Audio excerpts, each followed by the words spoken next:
चालती पाऊले भक्त होती दंग, स्वच्छतेचा भंग गाऊ धरू संत संग. चालती पाऊले भक्त होती दंग, सोबतीची 24 तास खरा वारकरी, सोबतीची 24 तास. नमस्कार, मी अजित चव्हाण. निर्मल वारी स्वच्छ वारी आमच्या विशेष कार्यक्रमामध्ये आपलं स्वागत. प्रेक्षको हो, वारी हा महाराष्ट्राचा आनंद सोहळा आणि या वारीमध्ये देखील मोठं स्वच्छता अभियान राबवलं जात आहे, त्याचबद्दल आपण चर्चा करणार आहोत. चालती पाऊले भक्त होती दंग, स्वच्छतेचा भंग गाऊ धरू संत संग. चालती पाऊले भक्त होती दंग, सोबतीची 24 तास खरा वारकरी. प्रेक्षक हो, नुसतीच चर्चा स्वच्छतेची करून चालणार नाही, तर त्याचं कामही झालं पाहिजे. झी 24 तासनं स्वच्छ वारी, निर्मल वारी हे सगळं प्रत्यक्षात आणण्याकरता हा आपला उपक्रम सुरू केलेला आहे. मात्र या उपक्रमाला राज्याच्या स्वच्छता आणि पाणीपुरवठा खात्याचं देखील महत्त्वाचं पाठबळ आहे. स्वच्छता पाणीपुरवठा खाते देखील वारीमध्ये चित्ररथ असतील, अभंग पोवाडे असतील, त्यांची स्वच्छता पथकं असतील, या माध्यमातून गेली 11 वर्ष प्रबोधन घडवत आहे. महाराष्ट्राचा आलेख या स्वच्छतेत चढत आहे. स्वच्छतेत महाराष्ट्र देशात अग्रेसर असल्याचं प्रतिपादन पाणीपुरवठा आणि स्वच्छता मंत्री बबनराव लोणीकर यांनी केले. आज स्वतः बबनराव लोणीकर साहेब आपल्या स्टुडिओमध्ये आले आहेत. आपण त्यांचं स्वागत करूयात. बबनरावजी, खूप खूप स्वागत तुमचं. या स्वच्छतेच्या वारीच्या निमित्तानं आपण आज झी 24 तासच्या स्टुडिओमधनं आलाय. देशभरात जिथं जिथं मराठी माणूस आहे तो आज आपल्याला ऐकणार आहे. काय राज्य शासनाचा या सगळ्या स्वच्छता अभियानापाठीमागचा उद्देश होता वारीमधल्या? जगाच्या पाठीवर पंढरीचा पांडुरंग असा देव आहे की देशभरातल्या कानाकोपऱ्यातून 15-16 लाख लोक या वारीमध्ये येतात. पायी चालत येतात. मुलं, मुली, म्हातारे, कोतारे, माणसं, लोकप्रतिनिधी, अधिकारी, वेगवेगळी भाषा बोलणारे, वेगवेगळ्या प्रांतातून हे सगळे लोक येतात. आणि पंढरपूरच्या वारीमध्ये मी गेली 30 वर्षे जातो. साधारणतः कधी 2 दिवस, कधी 3 दिवस मी पंढरपूरच्या वारीमध्ये असतो. एक 15-20 वर्षाचा काळ आठवा की वारीमध्ये जो लोक जायचे ते वारीमध्ये पंढरपूर शहराच्या जवळ आजूबाजूला चारी बाजूनं गावात शिरताना एवढी घाण असायची. लोक रस्त्यावर संडासला बसायचे, वाळवंटात संडासला बसायचे. अतिशय घाण त्या ठिकाणी असायची. पाऊस असायचा आणि त्याच्यामध्ये मग कोणाला मलेरिया, वेगवेगळ्या प्रकारचे आजार व्हायचे, लूज मोशन व्हायचे आणि त्यासाठी इंजेक्शन टोचलं जायचं. आणि हे इंजेक्शन टोचल्यानंतर 2 दिवस ते इटकरीनं शेकावं लागायचं. नसता बऱ्याच लोकांना त्याचा ताप यायचा, बरेच लोक आजारी पडायचे. लोक अतिशय घाण असायची. गेल्या 2 वर्षामध्ये सरकार म्हणून माननीय मुख्यमंत्री, अर्थमंत्री आम्ही सर्वांनी वारीमध्ये काही भूमिका घेतली आणि वारीमध्ये 3 कोटी रुपये सरकारनं स्वच्छतेसाठी, फक्त स्वच्छतेकरता म्हणजे पिण्याचं पाणी आहे, स्वच्छता आहे. 26,000 टॉयलेट आम्ही तिथं दरवर्षी बांधतोय. तात्पुरती व्यवस्था आपण करतोय. 26,000 संडासच्या माध्यमातून लोकांना शौचालयाची व्यवस्था करून दिली. मागच्या 2 वर्षात वारकरी खूप समाधानी आहेत की एवढी स्वच्छता आहे आणि आता पूर्वीच्यासारखं इंजेक्शन टोचण्याची गरज नाही ना, इटकरीनं शेकण्याची गरज नाही आहे. 16 पथकं वेगवेगळ्या जिल्ह्यातून त्या ठिकाणी आलेली आहेत. मी पंढरपूरला या सगळ्या पथकांच्या सोबत दिवसभर होतो. कार्यक्रमही पंढरपूरला झाला. 16 पथकांच्या माध्यमातून जनजागृती करणं, वारी कशी स्वच्छ असली पाहिजे, वारीत निर्मल वारी कशी असली पाहिजे, अशा प्रकारचं 16 जिल्ह्यातून रथ आलेले आहेत. आणि पुण्यामध्ये एक चांगला कार्यक्रम हा प्रशिक्षण टाईप झालेला आहे. सोलापूर जिल्हा आहे, पुणे जिल्हा आहे. 2 जिल्ह्यातल्या सगळ्या प्रशासनातल्या अधिकारी आणि कर्मचाऱ्यांना आम्ही स्वच्छतेच्या कामाला लावलेलं आहे. आणि म्हणून यावर्षीची वारी निर्मल वारी आहे, स्वच्छ वारी आहे. अतिशय सरकारनं दक्षता घेतलेली आहे. 3 कोटी रुपये दिलेले आहेत. बबनरावजी, झी 24 तासही यावर्षी स्वच्छतेचा ध्यास झी 24 तास म्हणून आम्ही जे अभियान राबवलं त्यालाही आपली मोठी मोलाची मदत झाली. आम्ही पाहिलं की ठिकठिकाणी काम होतं आहे स्वच्छतेसंदर्भामधलं. मला सरकारच्या बद्दल आपल्याशी बोलायचं आहे की काय तुमचं ध्येय आहे स्वच्छता आणि पाणीपुरवठ्यासारखं थेट लोकांशी कनेक्ट असलेलं खातं तुमच्याकडे आहे. काय ध्येय आहे या खात्याचं?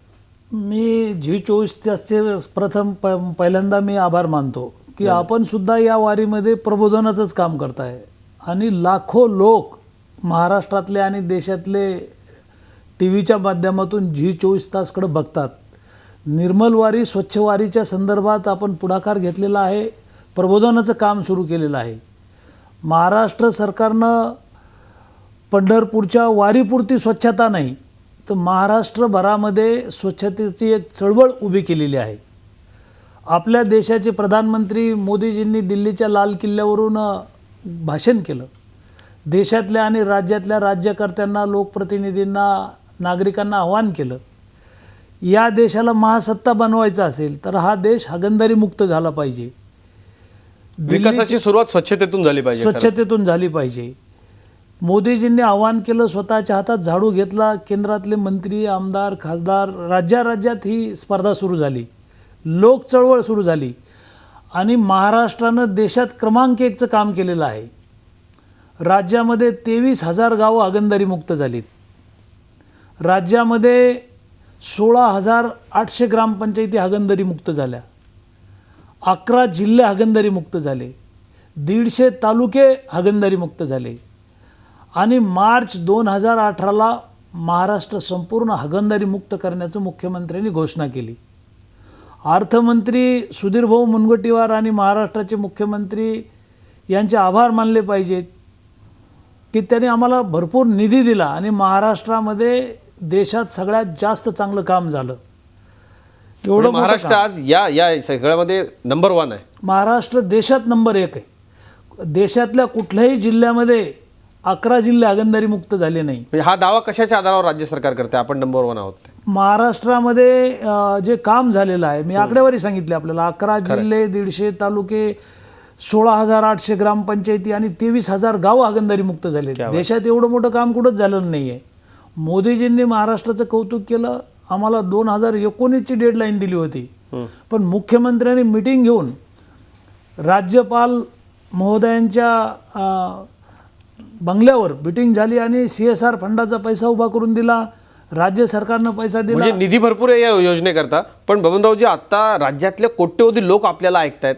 लोकांना म्हणजे थेट सर्वसामान्य माणसाच्या घरात आता तुम्ही पोहोचलेले आज G24 तासच्या माध्यमातून, ज्यांना आपल्या घरामध्ये शौचालय बांधून घ्यायचं आहे, त्यांनी काय केलं पाहिजे आणि त्यांना काही अडीअडचणी येत असतील तर शासन ते कसं सोडून देईल? दुसरी गोष्ट सगळ्यात महत्त्वाची, तुम्ही या संपूर्ण अभियानाचे प्रमुख, राज्याचे स्वच्छता आणि पाणीपुरवठा मंत्री म्हणून तमाम राजकीय कार्यकर्ते असतील, प्रशासकीय अधिकारी असतील, सर्वसामान्य महाराष्ट्राची जनता असेल, त्यांना काय आवाहन कराल? कुटुंब संवाद अभियान नावाचं आम्ही अभियान राबवलं. जी. महाराष्ट्राचे मुख्यमंत्री, मंत्रिमंडळातले सगळे मंत्री, महाराष्ट्रातले आमदार, खासदार, जिल्हा परिषदचे अध्यक्ष, सभापती, कुटुंब संवाद अभियान आम्ही 7 दिवस राबवलं. 18 लाख कुटुंबाच्या घरापर्यंत सर्व राजकीय क्षेत्रातले लोक, प्रशासनातले अधिकारी, अगदी जिल्हा परिषदचे CO आहेत, BDO आहेत, पूर्ण प्रशासनातले जिल्हा परिषद पंचायत समितीचे अधिकारी 3 दिवस मुक्कामी गावात पाठवले आम्ही. जिल्ह्यात कार्यशाळा घेतल्या, तालुक्याच्या ठिकाणी कार्यशाळा घेतल्या. स्वच्छतागृह बांधण्यासाठी पूर्वीचं सरकार 4,000 रुपये देत होतं. आम्ही या अनुदानात वाढ केली कारण 4,000त हे काम होत नव्हतं. 8 लाख शौचालय बांधून पडली पण ती वापरात नव्हती. शेवटी सरकार म्हणून आम्ही विचार केला आणि केंद्र सरकारला विनंती केली, राज्य सरकारला विनंती केली. 4,000वरून ही रक्कम 12,000 केली आणि त्याचा परिणाम असा झाला की महाराष्ट्रभर एवढं मोठं काम झालेलं आहे. जे काम 25 वर्षात झालं, स्वच्छता अभियानाचं किंवा स्वच्छतागृह बांधण्याचं जे काम 25 वर्षात झालं, ते काम 2 वर्षात आपल्या सरकारनं केलेलं आहे. आणि मला खात्री आहे मार्च 2018 पर्यंत संपूर्ण महाराष्ट्र हागणदारी मुक्त होईल. खरं. बबनरावजी, खूप महत्त्वाचा प्रश्न मला विचारायचा आहे. या निमित्तानं जसं वारीच्या निमित्तानं झपाटून देऊन आपला विभाग कामाला लागतो दरवर्षी आणि हे सगळं काम करण्याकरता आपण तमाम संबंध विभाग तुमचा कामाला लागला, भरपूर पैसे सरकारने याच्याकरता उपलब्ध करून दिले. पण मुंबई असेल, अनेक मोठमोठ्या शहरांमध्ये महिलांच्या शौचालयांच्या मोठा एक प्रश्न आहे. त्याच्याकडे आपण राज्याचे पाणीपुरवठा स्वच्छता मंत्री म्हणून कसं पाहता? त्याच्याकरता काही योजना सरकारची आहे का? शहरी भागामध्ये गेल्या 30-40 वर्षात ही योजना पूर्वीच्या सरकारनं कधी आणली नाही. जी. शहराचा आम्ही सर्वे केला, शहराची सगळी माहिती घेतली. शहरामध्ये झोपडपट्ट्या आहेत, दलित वस्त्या आहेत, कामगार आहेत, मिलमध्ये काम करणारे. महामार्गालगत आपल्याला शौचालयाची 8 लाख कुटुंब शहरी भागात आहेत. 8 लाख कुटुंब. त्यांच्यासाठी ही योजना नव्हतीच. हा विषय माननीय मुख्यमंत्री महोदयांशी चर्चा झाली आणि लागलीच मुख्यमंत्री महोदयांनी शहरी भागामध्ये 8 लाख शौचालय बांधण्याचं नियोजन केलं आणि बघता बघता अनेक शहरं आता हागणदारी मुक्त झालीत. शहरी भागामध्ये 17,000 रुपये आपण देतो आणि ग्रामीण भागामध्ये 12,000 रुपये आपण देतो. म्हणजे हे आपण पुन्हा एकदा सांगा, शौचालय म्हणजे टॉयलेट 12,000 आणि ग्रामीण भागामध्ये 12,000 रुपये राज्य सरकार शौचालय बांधण्याकरता देत आहे. बरोबर आहे. प्रेक्षक हो, ही खूप महत्त्वाची घोषणा आहे मंत्री महोदयांची. आणि या सगळ्याकरता निधी कसा मिळवावा, काय थेट लोकांपर्यंत काय आपण आवाहन कराल, काय कसं त्यांना निधी मिळेल?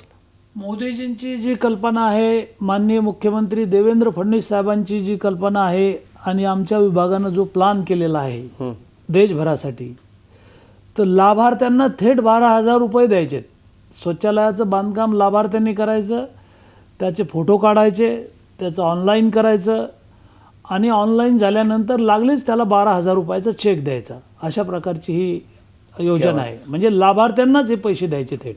म्हणजे पूर्वी जसा कॉन्ट्रॅक्टरला पैसे दिले त्यात घोळ भ्रष्टाचार तो टाळण्याकरता थेट पैसे द्यायचे आणि ते त्याचं इन्स्पेक्शन करायचं आणि मग आपण ते पैसे देणार की आधी त्याला बांधकाम हे नीट काम व्हावं म्हणून लाभार्थ्यांच्या हातात पैसे द्यायचे किंवा त्याच्या खात्यामध्ये ऑनलाईन पैसे जमा करायचे. सरकारचं स्वागतार्ह हे पाऊल आहे. बबनरावजी, खूप मनापासून तुमचा विभाग काम करतोय, पण या कामामध्ये अनेक सामाजिक संस्था असतील, अनेक कंपन्या असतील, महाराष्ट्रातले सेलिब्रिटी असतील किंवा युवक संघटना असतील, अशा अनेक सामाजिक संघटनांना आपल्या या कामामध्ये जोडून घ्यायचं असतं. त्यांच्याकरता आपलं काय आव्हान असेल, त्यांना या कामात सरकारबरोबर कसा भाग घेता येईल? जसं आज झी 24 तासने अभियान चालवलं आहे, आम्ही आपल्या कार्यात सहभागी झालो आहे. हजारो संस्थांना, लाखो चांगला विचार, स्वच्छतेचा विचार करणाऱ्या माणसांना यात यायचे, सेलिब्रिटींना यायचे महाराष्ट्रातल्या, त्यांच्याकरता आपलं काय आव्हान असेल? महाराष्ट्राच्या 30 जिल्ह्यामध्ये कार्यशाळा झाल्या. जी. अनेक कार्यशाळेमध्ये मी स्वतः उपस्थित होतो. आमचे सगळे अधिकारी उपस्थित होते, प्रधान सचिव उपस्थित होते, शासनातले प्रशासनातले अधिकारी, कर्मचारी, लोकप्रतिनिधी यांनी तर सहभाग घेतलाच. म्हणून तर महाराष्ट्र क्रमांक 1 वर आला. लायन्स क्लब आहे, रोटरी क्लब आहे, काही मीडियाच्या माध्यमातून काही प्रतिनिधी आहेत. आपण सर्वांनी याच्यामध्ये खूप मोठी प्रसिद्धी दिली, या चळवळीला आपण ताकद दिली आणि या सगळ्या मीडियाच्या माध्यमातून सुद्धा मोठी मदत आम्हाला झालेली आहे. म्हणजे महाराष्ट्र देशात क्रमांक 1 वर आणण्यासाठी आपल्यासह सर्व मीडियाच्या मंडळीनं याच्यामध्ये खूप मोठं आम्हाला मदत केलेली आहे. आणि मी आपल्याला सांगितलं की अधिकारी, कर्मचारी, लोकप्रतिनिधी, वेगवेगळ्या सेवाभावी संस्था, लायन्स क्लब, रोटरी क्लब, उद्योगपतींनी काही CSR फंडातून पैसे दिले आणि सर्वांच्या मदतीनंच महाराष्ट्र क्रमांक 1 आणखी काही लोकांना जर आपल्याशी जोडून घ्यायचं असेल, त्यांना कुठे संपर्क करता येईल? आपल्या विभागाशी त्यांनी कसा संपर्क साधावा? पैसे आणि बजेट आम्ही 2019 पर्यंतचं प्लॅनिंग केलं होतं. मोदीजींनी आम्हाला 2019ला महाराष्ट्र हागणदारी मुक्त करा म्हणून सांगितलं होतं.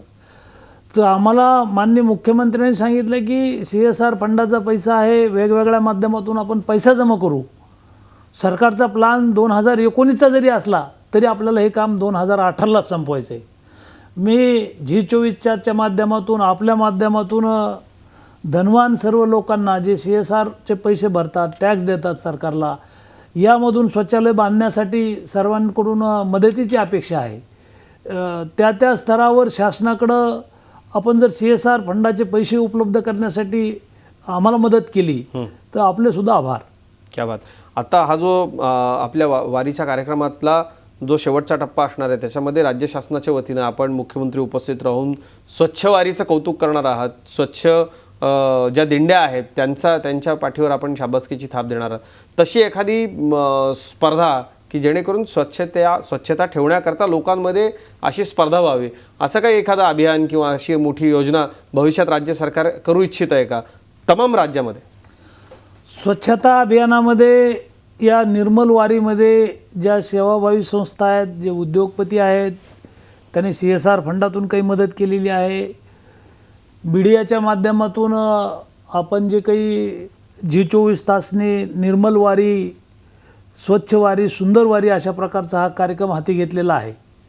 ज्यांनी ज्यांनी याच्यामध्ये चांगलं काम केलं यांचा कुठंतरी गुणगौरव झाला पाहिजे किंवा त्यांचा सत्कार झाला पाहिजे किंवा त्यांना शाबासकी मिळाली पाहिजे. अतिशय चांगल्या विषयावरती आपण हात घातला आणि ही बाब आमच्या लक्षात आणून दिली. निश्चितपणे ज्या संस्था चांगलं काम करतील, मीडियाच्या माध्यमातून जे झी24 तासनं पुढाकार घेतला निर्मल वालीचा, अशा प्रकारच्या काही चांगलं काम करणाऱ्या लोकांचा आपल्याला सन्मान करावा लागेल आणि तो मंत्रालयात आपण करून त्याला आवर्जून झी24 तासला बोलू. नक्की. बबनरावजी, जी शाळेतली छोटी मुलं असतात ती खऱ्या अर्थानं प्रत्येक चांगल्या गोष्टीचे दूत असतात. आता तुम्हाला तमाम महाराष्ट्र ऐकतोय, या सगळ्या उद्याच्या नागरिकांना आपण काय आवाहन कराल की आपल्या परिसरामध्ये त्यांनी स्वच्छतेचं दूत व्हावं? तरुणांना काय आवाहन कराल की त्यांनी स्वच्छतेचं दूत व्हावं? उत्तम कार्यकर्त्यांना राज्यातल्या काय आवाहन कराल की स्वच्छतेचं त्यांनी दूत व्हावं? आपण काय आवाहन कराल? महाराष्ट्रातल्या शाळा आहेत, कॉलेज आहेत, वेगवेगळ्या प्रकारच्या चांगल्या संस्था आहेत, कॉलेजचे मुलं आहेत, कॉलेजच्या मुली आहेत. या अभियानात 8-8 दिवस लेबर वर्किंगसारखं स्वच्छतेचं काम केलेलं आहे. क्या बात. आणि ही तरुण पिढी याच्यामध्ये मोठ्या प्रमाणावर सहभागी झाली होती. जालन्यामधल्या कॉलेजच्या मुलांनी, कॉलेजच्या मुलींनी काही कॉलन्या वाटून घेतल्या, संभाजीनगरला काही कॉलन्या वाटून घेतल्या. मी जिथं जिथं गेलो त्या ठिकाणी तरुण पिढी ही सगळी पाहायला मिळाली. कॉलेजचे मुलं, मुली, प्राचार्य यांनी मोठा सहभाग याच्यामध्ये नोंदवलेला आहे. आणि ह्या तरुण पिढीनं हे सगळं चळवळ आणि हे आंदोलन हातात घेतलेलं आहे. आणि म्हणून तर देशात महाराष्ट्र क्रमांक 1ला आला. मोठं प्रबोधन झालेलं आहे. आम्ही अनेक गावांमध्ये स्वच्छता दूत नेमवले आणि या स्वच्छता दूतांच्या माध्यमातून सुद्धा KRC आहे, स्वच्छता दूत आहेत. गावामध्ये सभा झाल्या, गावामध्ये प्रबोधन झालं, गावागावामध्ये दिंड्या काढण्यात आल्या. महाराष्ट्रभरातले जे वारकरी आहेत, राज्यभरातले जे काही कीर्तनकार आहेत, प्रवचनकार आहेत, राज्यातले भागवतकार आहेत, यांची पंढरपूरला मागच्या वर्षी कार्यशाळा झाली आणि या कार्यशाळेचं नियोजन मी केलं आणि नामांकित कीर्तनकार महाराज मंडळींना तिथं बोलवलं आणि त्यांना सरकारच्या वतीनं विनंती केली की आपण प्रबोधनाचं काम करता आणि आजही महाराष्ट्र हा संतांची भूमी आहे. या महाराष्ट्रामध्ये कीर्तनकार, भागवतकार, प्रवचनकार, आपण जर हा विषय मांडला तर लोक या चळवळीत सहभागी होतात आणि महाराष्ट्रभरातल्या वारकरी संप्रदायाच्या कीर्तनकार महाराजांनी मंडळींनी खूप मोठं काम केलेलं आहे. जिथं जावं तिथं कीर्तनामध्ये त्यांनी याचं प्रबोधन केलेलं आहे. या वारीच्या माध्यमातून तर आपला स्वच्छतेचा हा संदेश तमाम महाराष्ट्रात जातोच आहे, पण आपला विभाग अखंड प्रयत्नरत आहे याकरता आणि महाराष्ट्रात प्रथम क्रमांक राज्याच्या स्वच्छता पाणी पुरवठा खात्यानं महाराष्ट्राला पटकावून दिला. बबनरावजी, आपले खूप खूप आभार. आपण आज झी24 तासच्या स्टुडिओमध्ये आलात आणि शुभेच्छा आपल्या तमाम या कामाकरता. झी24 तासनं महाराष्ट्राच्या तमाम 11 कोटी जनतेपर्यंत जाण्यासाठी मला या ठिकाणी बोलावलं. मी झी24 तासचे मनापासून आभार मानतो. धन्यवाद. आज या कार्यक्रमामध्ये आपण इथंच थांबतोय, पण एकूण हा जो आमचा हे जे आमचा अभियान आहे, हा जो आमचा कार्यक्रम आहे, हा यशस्वी करण्याकरता तमाम वारीच्या वारकऱ्यांची साथ आम्हाला लाभली आणि महाराष्ट्राच्या जनतेची साथ आम्हाला लाभली. आपलं गाव, आपण जिथं राहतो तो परिसर आणि आपलं राज्य, आपला देश स्वच्छ करण्याकरता झी24 तासनं उचललेलं हे एक पाऊल आहे. आपल्या साथीनं आपण नक्कीच स्वच्छ भारत, सुंदर भारत तयार करू, बनवू, यात शंकाच नाही. आपण सर्व मान्यवर या उपक्रमामध्ये असेच सहभागी व्हा ही आपल्या सर्वांना विनंती. या बातमीपत्रामध्ये इतकंच. ताज्या बातम्यांसाठी पाहत राहा झी24 तास. रहा एक पाऊल पुढे. चालती पाऊले भक्त होती दंग, स्वच्छतेचा भंग गाऊ धरू संत संग. चालती पाऊले भक्त होती दंग, सोबती झी24 तास खरा वारकरी, सोबती झी24 तास. झी24 तास रहा एक पाऊल पुढे.